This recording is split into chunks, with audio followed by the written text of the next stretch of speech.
Hey guys, welcome back to the channel. So I just came back from seeing Solo, a Star Wars movie. God, I gotta keep fighting the urge to say Soilo.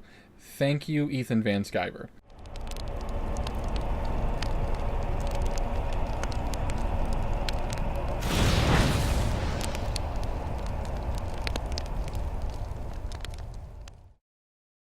I just wanted to give a fresh take on it. It's 3:50 in the morning right now, and I'm still mulling things over, but I wanted to get this on camera as quick as possible so that I could give a fresh take on it and get this up for the summer rush for people going out to see this or who might want to see it. Maybe they're looking for another voice to hear before they give it the go-ahead. But whatever it's worth to you, I'm going to give my take on it. First part of the video is going to be spoiler-free. I'm just going to give a very general impression of the film and then an overall rating for it. It's going to be, I'm not a huge fan of assigning numbers to films, but I don't know, if you need that sort of thing, then I'll put it at the end. But in general, is the film worth watching? Depends. That depends. Are you a hardcore Star Wars fan?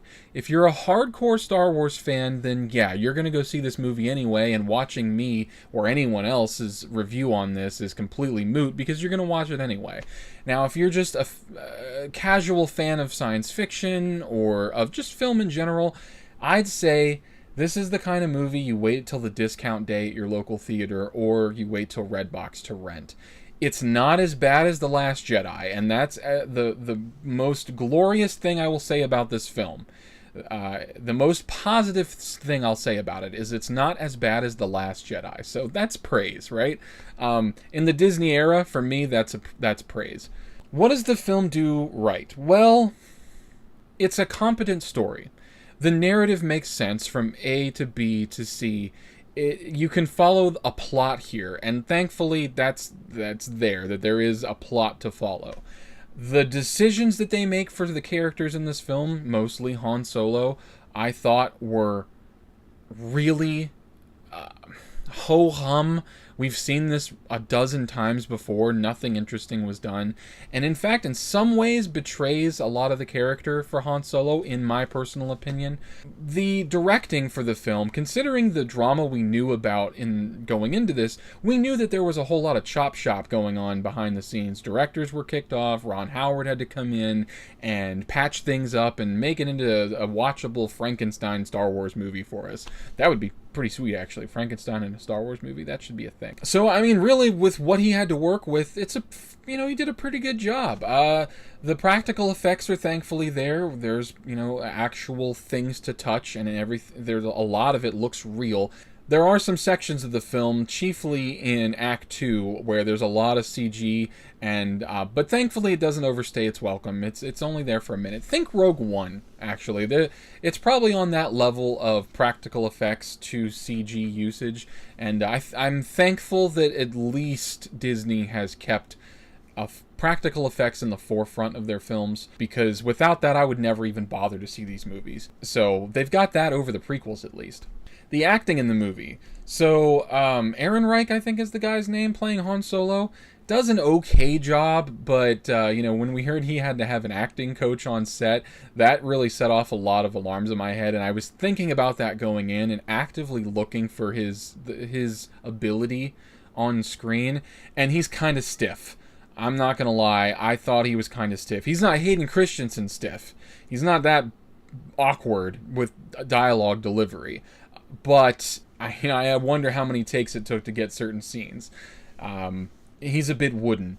Everyone else does a pretty capable job. I thought Paul Bettany did an okay job, but his character was just, again, so paint by numbers. A lot of this film can be summed up that way. It's a very paint by numbers film.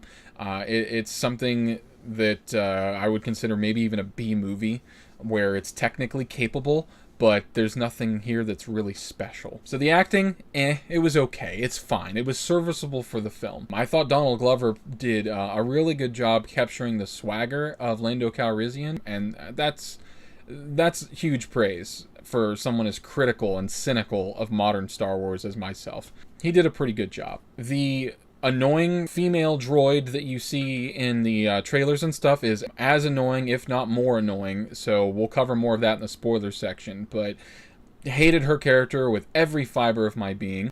It's a lot of set pieces strung together with loose narrative, and if that's your kind of thing, if you dig Fast and the Furious, if you like, just... I would say it's a popcorn flick, but it's not, because the pacing is so weird at times.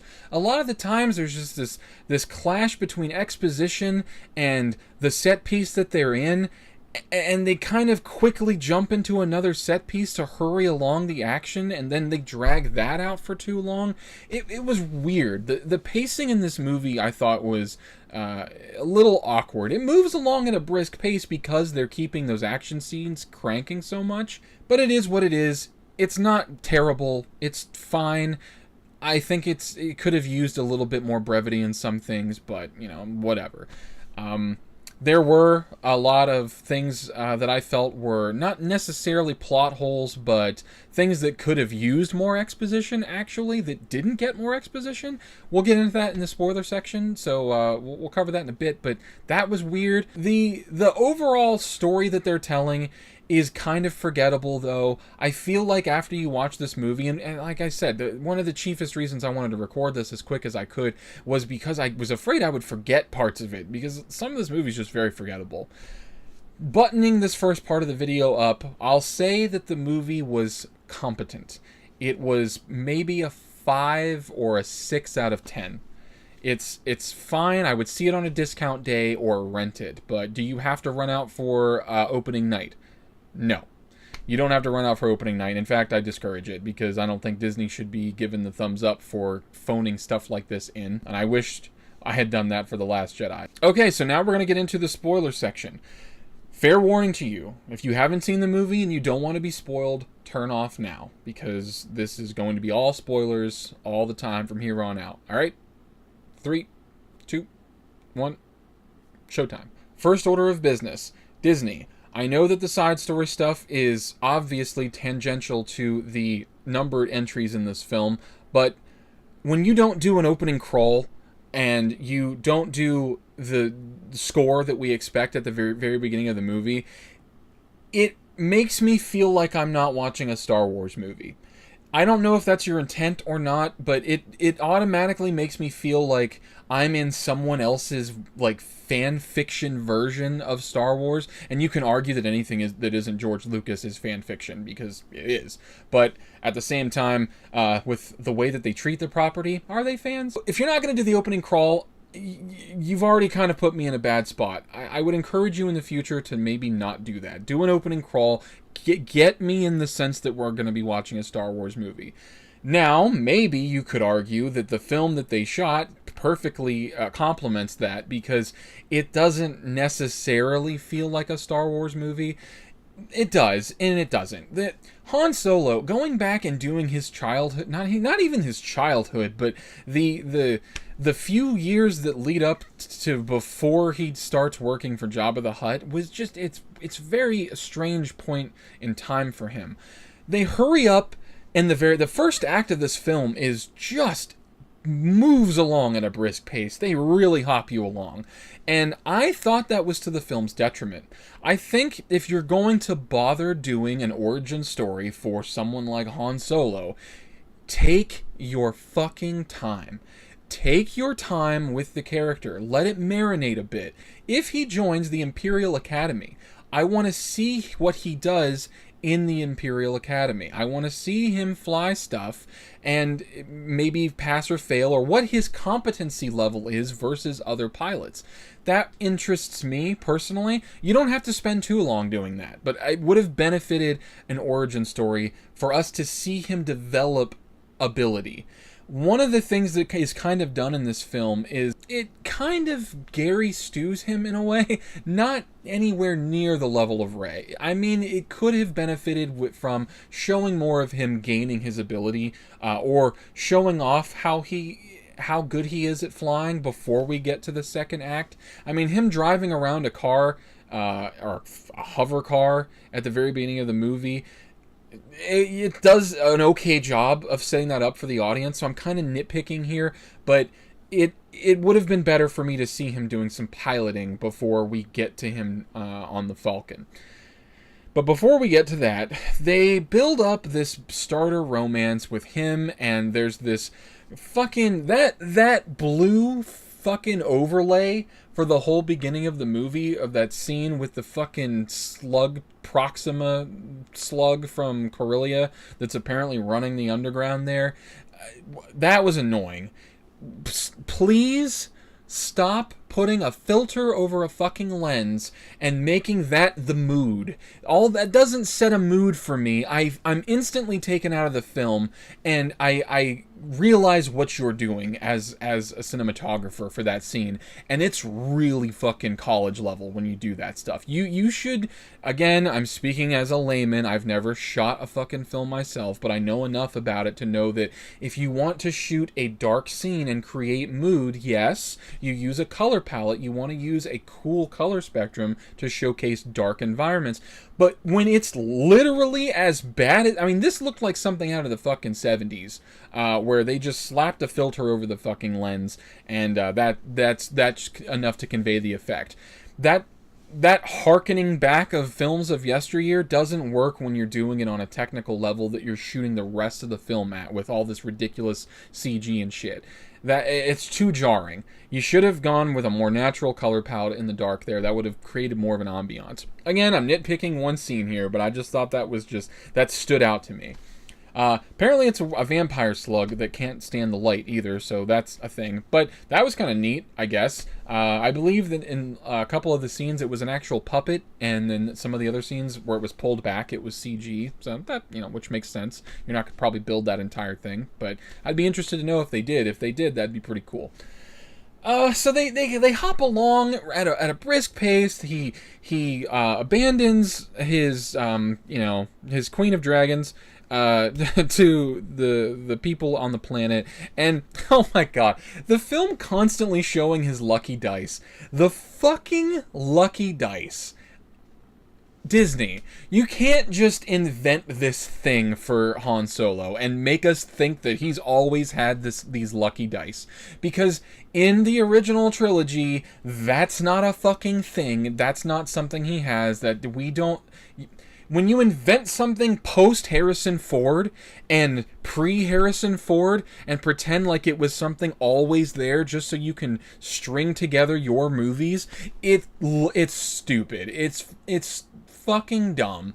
Everyone who sees this is probably going to think the same thing. Oh, those are his lucky dice that we're suddenly finding out that he has. That's fucking lazy way to connect the films. I hated that. So he has gives his lucky dice to Daenerys, and then leaves the planet, joins the Imperial Academy, and then whoops, now he's not in the Imperial Academy anymore. Now he was kicked off of it. Now he's in the trenches. They cut to this, honestly, one of my favorite scenes in the movie, this sweet World War I style trench warfare scene with fucking ATSTs being dropped down and people in the fucking trooper outfits. Like the chest plates were clearly from the AT drivers, and they had kind of kit-bashed helmets of both AT drivers and ATST drivers, and stormtrooper helmets with like respirators. It was neat. Visually, that scene was fucking cool. I wish they would have panned out maybe a little bit more and shown more of that battle. But the up close, the tight quartersness of that shot, I thought was pretty fucking cool. But then Han Solo up to this point so far has been pretty. Let me prove myself, eager, we'll say. He was extremely eager. Very Luke Skywalker-esque, and I thought that didn't necessarily work well for him. Just because the way I see Han Solo, I've always seen him as more of the speak less, do more kind of guy, whereas Luke is going to be one to gab a little bit more. Han Solo, is known for being quippy and sarcastic, but he's always been better being bounced off of somebody else who is higher in tone than he is, and by that I mean sort of disposition. They're like Luke Skywalker. He's very wide-eyed and optimistic, and Han was always traditionally more pessimistic and you don't know what anything is kind of guy. So I thought tonally, for most of this movie, up until the third act, he doesn't work for me, and it was too jarring for me to really buy that he was Han Solo. I really felt at times like I was watching, literally, because we are, somebody else pretend to be Han Solo, where instead of watching Han Solo. There are a few scenes where Han comes through, but most of that, in my opinion, takes place at the very end of the movie, which you could argue maybe that makes sense. Maybe that makes sense for him at the very end of the movie to then become that, leading into what we know him to be. But I felt like tonally he was just off. Meets up with Woody Harrelson's character in this really quick Magnificent Seven scenario where they have to pull off this heist. Maybe not Magnificent Seven, probably more like Ocean's 11. Quick heist, but it's again moving along at a very quick pace. Things are being hurried along here. You don't really get a chance to know any of these characters, and the characters who die, I don't care. They don't give them the movie doesn't give them any time to develop, so I don't care about them. So when what's her name, fucking whatever the black chick's name was, I forget her name. It doesn't even matter because she didn't matter. And then CG Monkey, whenever he died, we'll call him Marcel. When he died, no one gave a shit. So nope, didn't buy any of that. And then they hurry up, and it turns out he's reporting to another guy who's higher up, and that's Paul Bettany's character. So when Vision shows up, and he's angry because they don't fucking get the job done, it just feels like it's hitting very predictable notes for a film like this. Like, we're watching a pseudo-gangster heist movie, and it's like what the middle part of The Last Jedi was trying to be, but it didn't work in that movie, and here at least it's capable. So they have to get a ship, and what do you know? She knows this guy, and it's Lando Calrissian, and how does she know him? We don't know, because her whole character arc was something that happened off screen. We're supposed to care about her and Han together, but even that felt forced. I just felt like overall none of that really resonated, because the film doesn't give those characters time to marinate. We hurry up, we go to Lando Calrissian. Donald Glover did a great job with him. He played him smooth, which is what I liked. And unfortunately, at that time, we get introduced to his droid, L7, L3, well, I forget what the name of the droid was, whatever. Droid Lives Matter droid. The most annoying Star Wars character since Rey. And that's saying a lot. I fucking hated this droid. It's preachy. It's literally a caricature of every activist on the internet that you know. Like, it is. She's droid lives matter. She doesn't say that specifically, but all of her actions, freedom and why are you... So there's this, like, BattleBot scene going on with the fucking droids in this octagon, and fucking... So they're fighting it out, and she's trying to get them to stop fight. Oh, this is barbaric. You're making droids fight each other, blah, blah, blah. And that does not end this whole movie. She's constantly... reminding everyone how quirky and just so, fucking snap. It was cringe incarnate. I hated that character. And when she inevitably dies, I clapped loudly in the theater. And I just was so excited for that character to be killed. You just don't even know. I fucking hated that droid. So, then, yeah... They get that, then they go to do the fucking Kessel Run. And this brings up kind of a big thing about the film for me. It's a string of, do you remember that? Do you remember when we mentioned this thing and that thing and this thing? It's a shit ton of fan service. So a lot of it's constantly, if the film can take the time to look at you and wink and just, it does. It's constantly throwing references at the audience, or specifically to Star Wars fans that we're obviously going to get. But even for me, someone who caught every one of them, I was like, pump the brakes. We remember, we know about the Kessel Run, we know who Aura Singh is, we know, okay, that's neat that you remembered this stuff. And they're like, we should have just hired Bosk, whenever they're sitting there arguing about whether or not to hire Han Solo for the gig and stuff. And I was like, okay. That was really fucking annoying to me. I hate when films do that. It's fine to put a little fan service in there. I like a little sprinkling of it. But this, I felt like, was when someone gets the Corn Flakes, pours half the bowl full of Corn Flakes, and the rest of it full of sugar. Maybe some people eat their Corn Flakes that way. I don't. So I felt like there was way too much sugar. I love Chewbacca. Chewbacca was great in this movie. Fantastic. He finally had a very active role in the film, doing a hell of a lot of action scenes, and couldn't be more pleased with Chewbacca in this film. I wish they would have used him and Han even more than they did. And that's kind of what I wanted this movie to be, was the adventures of Han and Chewie, I guess. And eventually it becomes that in parts.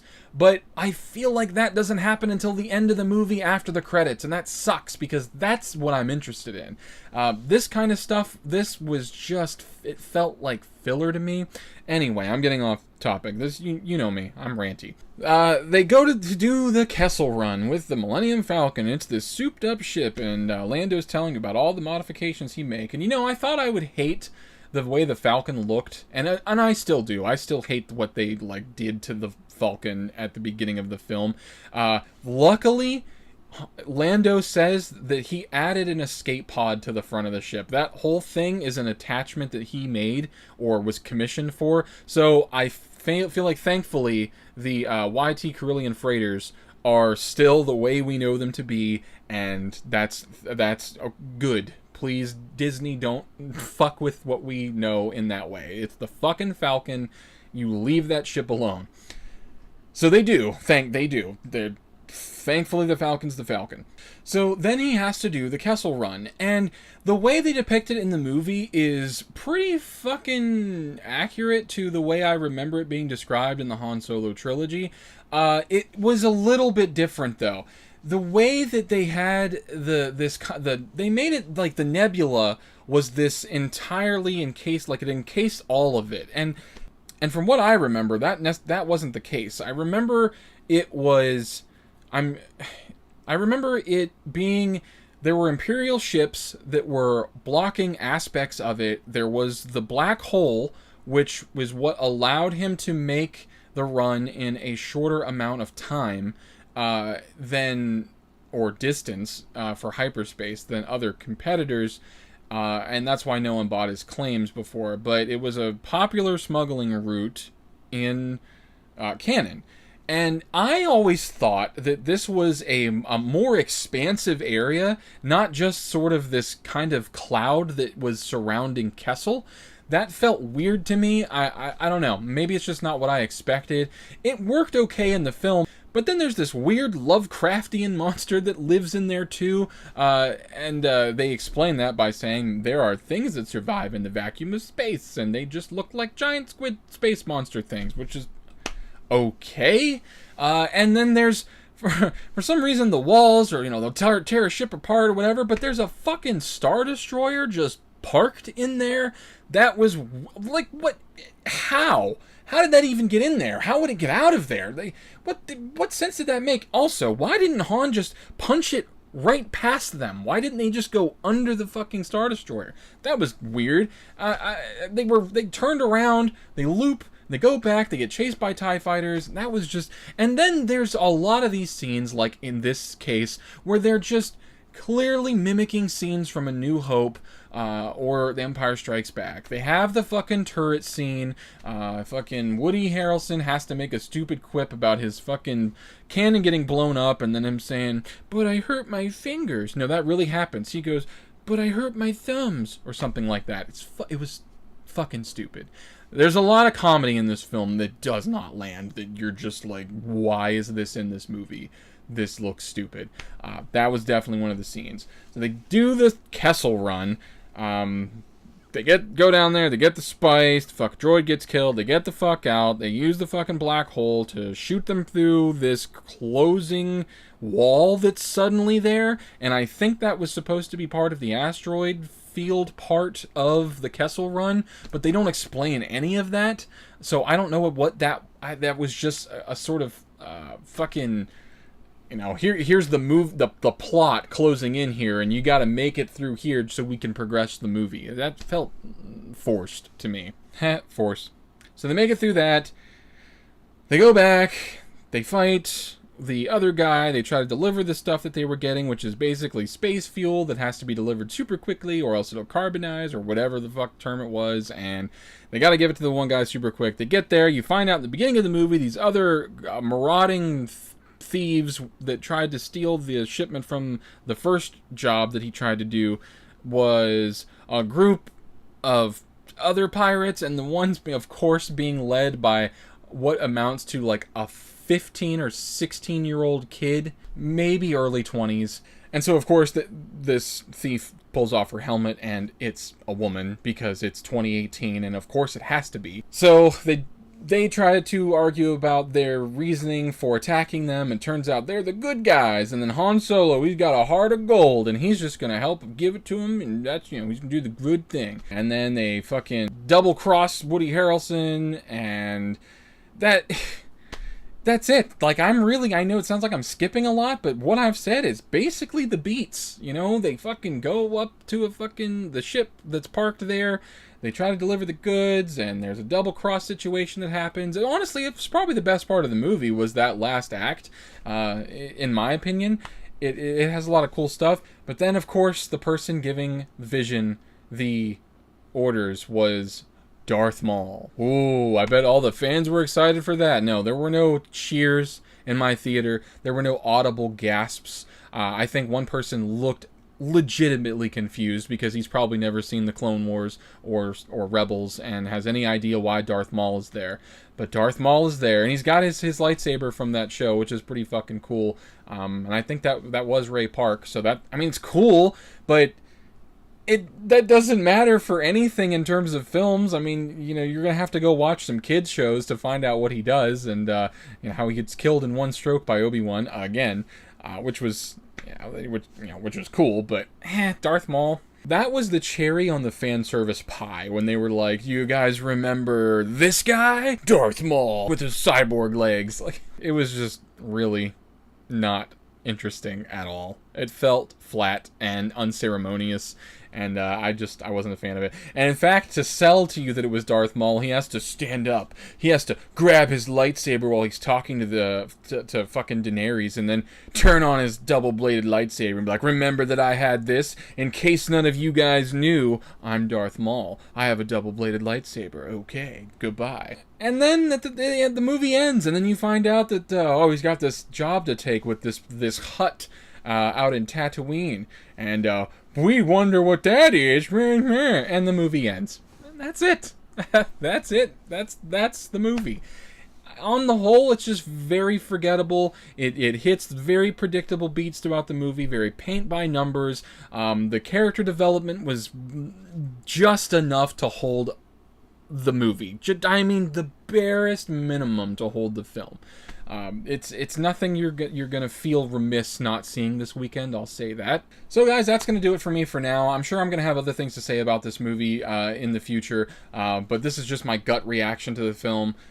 It's going on 4:30 in the morning right here, and my brain is mush. So if you saw it, let me know what you thought of it in the comment section below. Did you like the film? Did you hate the film? Do you agree with me about it kind of just being one of the most mediocre movies Disney has made in the Star Wars franchise? Or do you think it's the best thing that has ever been made? I look forward to arguing with you about that in the comment section below. But regardless, guys, thank you very much. We'll see you next time. Take care.